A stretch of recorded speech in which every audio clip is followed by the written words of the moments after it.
Hi, hi folks, it's Danny at Bradley James Classics, and here we have a car which is just, well, in my view, one of the nicest motor cars probably ever made, but I am slightly biased when it comes to these XJ Jaguars. Well, of course, this was a Daimler 66, which is super special and in need of a loving home and someone who's going to restore this car to its former glory.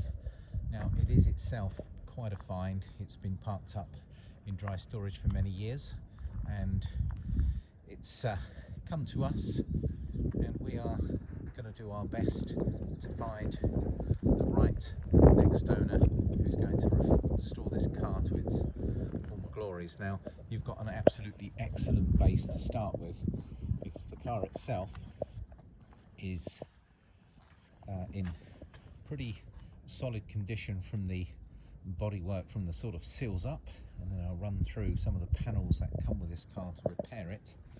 But it's covered just 58,000 miles. It's got a full set of keys, a remarkable service record that comes with it, and so very, very original. The engine starts on the first turn of the key, but it will need a thorough service on this wonderful 5.3 V12, because at the moment I can't quite count how many cylinders, but it's not quite 12. Now that is almost highly likely because of the stop-start, where it's been moved from a truck to a storage container to this slot via a truck, and you'd probably want to start with a good service.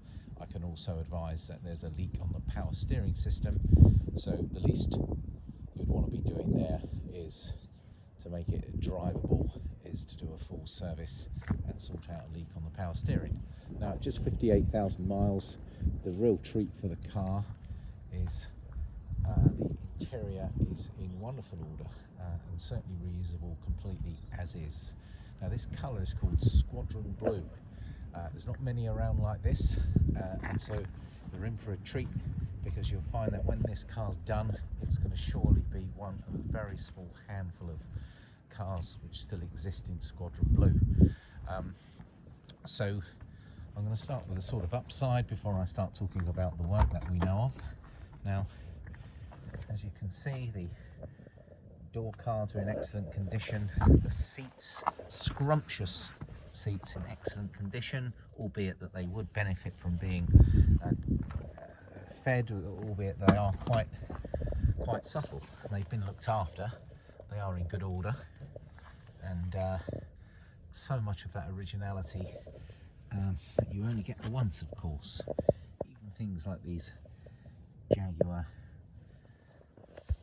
sill boards, those rear electric window switches in the back with a grille, that scrumptious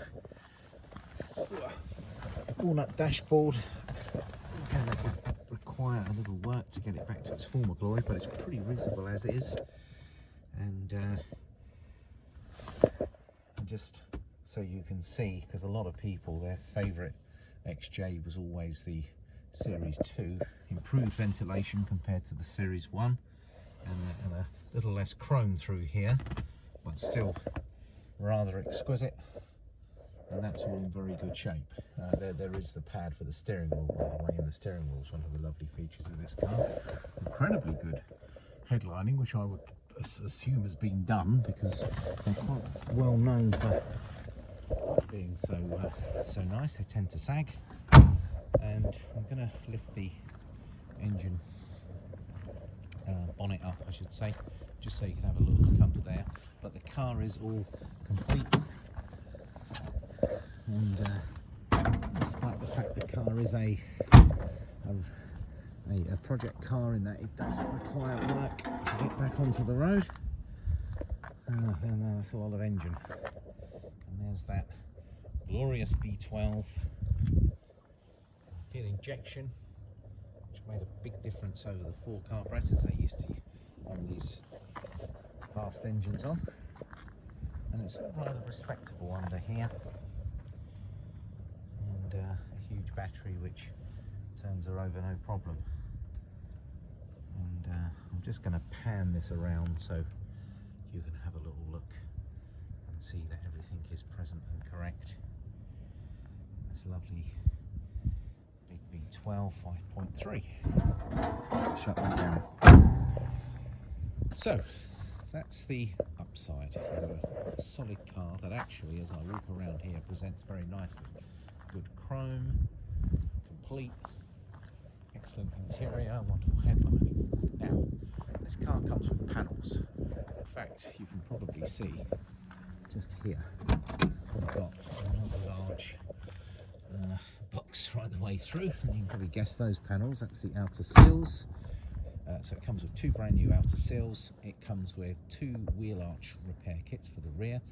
It comes with a repair panel for here, as you can see. Why?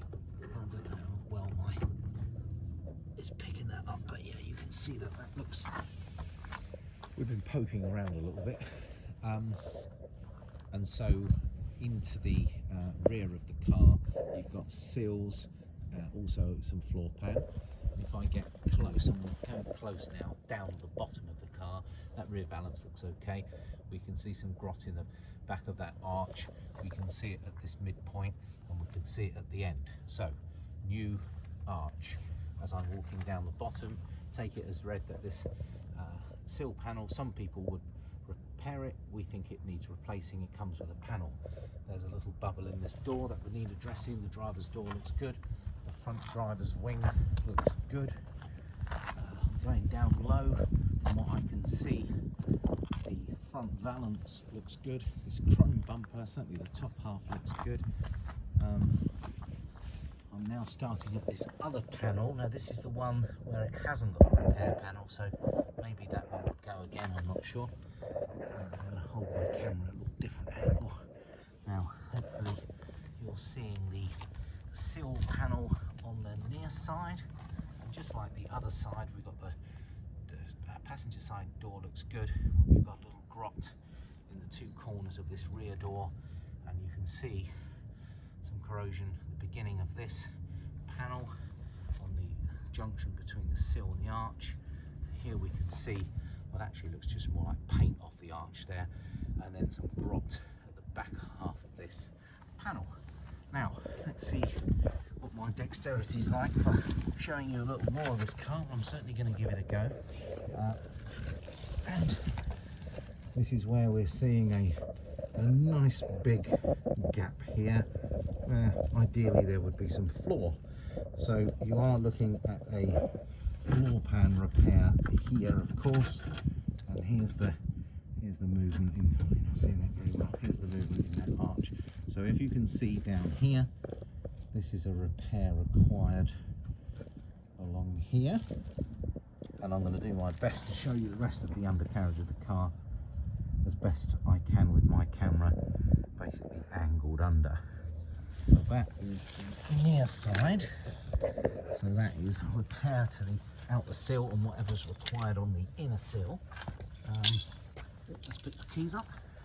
The other area that was noticed was, if you look through the front here, we've got a repair required. Again, I'm doing my best to pick it up on my camera for you, but if you can just see in here, that's a structural repair required, and an old Mark II Jaguar that had been where the crow's feet were. So in the XJ they don't call it those, but it's the same area for those in the know. Now, you've seen the repair that's required in this inner wing panel, which is supplied. And then I'm going to try and do the same thing. I'm going to have a lay down, have a little look under this side, and not wonderful, rather crispy, but there's no hole. So this is the other side. There's actually a hole here where the floor should be, and here we've just got some fairly brittle steelwork at the back. I'm almost positive that this is a repair required here, the back of that floor pan. I'll do my best to arch the camera along this sill from the inside. That one actually doesn't look as bad as the other. I'm heading towards the front jacking point there, and then just a sort of a scroll up under the rest of the car.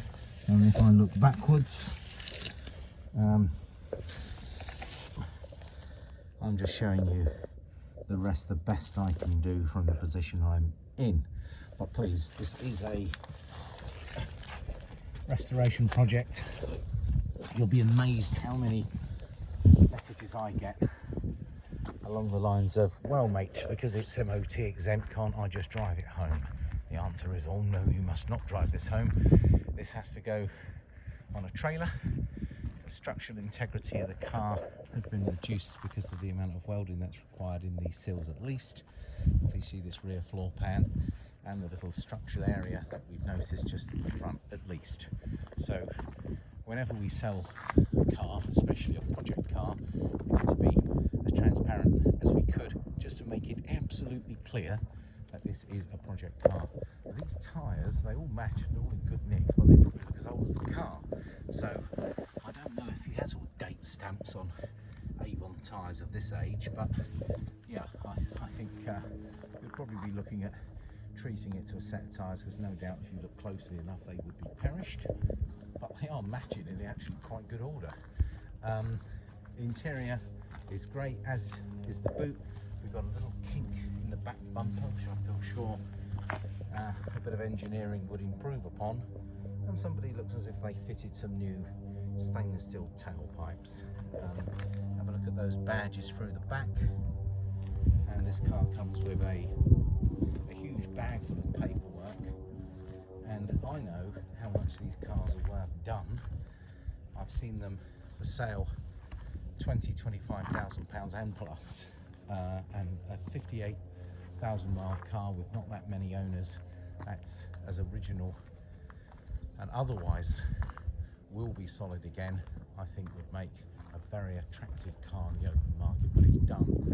And a final thing to point out, the vinyl roof is in good condition across the top.